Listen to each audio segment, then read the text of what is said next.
पाई का इतिहास हजारों साल पुराना है। प्राचीन काल से ही हम इंसान पाई का उपयोग करते आए हैं। लेकिन क्या आप जानते हो कि पाई क्या है और पाई का स्टीफन हॉकिंग और अल्बर्ट आइंस्टाइन जैसे वैज्ञानिकों से क्या रिश्ता है? मैं जानता हूं कि बहुत से लोग गणित को पसंद नहीं करते, तो मेरा यकीन मानिए कि इस वीडियो में हम केवल पाई के रहस्य को जानेंगे और मैथ का तो बिल्कुल भी उपयोग नहीं करेंगे। दरअसल बात उस समय की है जब इंसानों ने पहले पहिए का आविष्कार किया। इंसानों ने पहिया तो बना लिया, लेकिन वो गोल नहीं था। इस वजह से जब वो लोग इधर उधर सामान को ले जाया करते तो उनके सामान के फैलने का डर बना रहता, क्योंकि पहिए गोल नहीं थे। इसी तरह समय गुजरता रहा, लेकिन वो कहते हैं ना, किसी भी नई चीज का आविष्कार तब होता है जब हमें उसकी जरूरत होती है। जैसे हजारों किलोमीटर दूर स्थित संबंधियों से बात करने की जरूरत महसूस हुई तो टेलीफोन का आविष्कार हुआ। उजाले की जरूरत महसूस हुई तो इलेक्ट्रिक बल्ब का आविष्कार हुआ। मतलब जब हमें कोई समस्या महसूस होती है तब उस समस्या से निजात पाने के लिए हमारे दिमाग में एक नया आइडिया जन्म लेता है और हो जाता है एक नया आविष्कार। इसी तरह से जब पहिए का इतिहास आगे बढ़ता रहा और पहिया गोल होता गया, तब लोगों ने जाना कि कोई भी पहिया पूरी तरह से तब गोल होता है जब उसकी परिधि और उसके डायामीटर का अनुपात एक कांस्टेंट नंबर हो, और चाहे सर्कल छोटा हो या बड़ा हो, लेकिन इस कांस्टेंट की वैल्यू हमेशा सेम रहती है। और उस कांस्टेंट नंबर को नाम दिया गया पाई, जिसको ग्रीक भाषा में 16वें नंबर पर मौजूद अक्षर से डिनोट किया जाता है। अब लोगों ने ये तो जान लिया कि किसी भी गोल आकृति में एक कांस्टेंट नंबर हमेशा रहता है, लेकिन लोग अब भी उस कांस्टेंट नंबर की यानी पाई की वैल्यू नहीं जानते थे। और मजे की बात तो ये है कि पाई की एग्जैक्ट वैल्यू तो हम आज भी नहीं जानते, और सुपर कंप्यूटर ने तो पाई की वैल्यू निकालने से हार मान ली। और कुछ लोगों ने तो अपनी पूरी जिंदगी ही पाई की वैल्यू निकालने में गुजार दी। वो लोग खुद तो गुजर गए, लेकिन पाई की वैल्यू अभी तक नहीं निकली। अब आप सोच रहे होंगे कि पाई की वैल्यू इतनी इम्पोर्टेंट क्यों है और इसकी वैल्यू निकालना इतना मुश्किल क्यों है। ये तो आसान है, हमने तो स्कूल में पाई की वैल्यू 22/7 पढ़ी थी।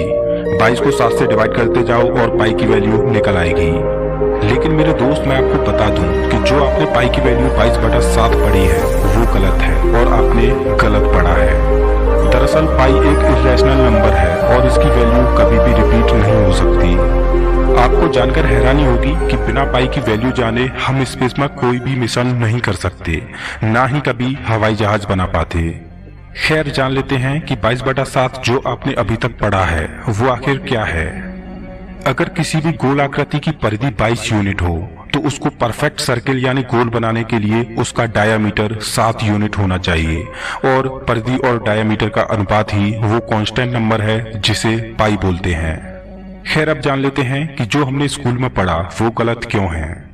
दरअसल जब हम 22 को 7 से डिवाइड करेंगे तो वैल्यू कुछ ये होगी जो आप अभी अपनी स्क्रीन पर देख रहे हो।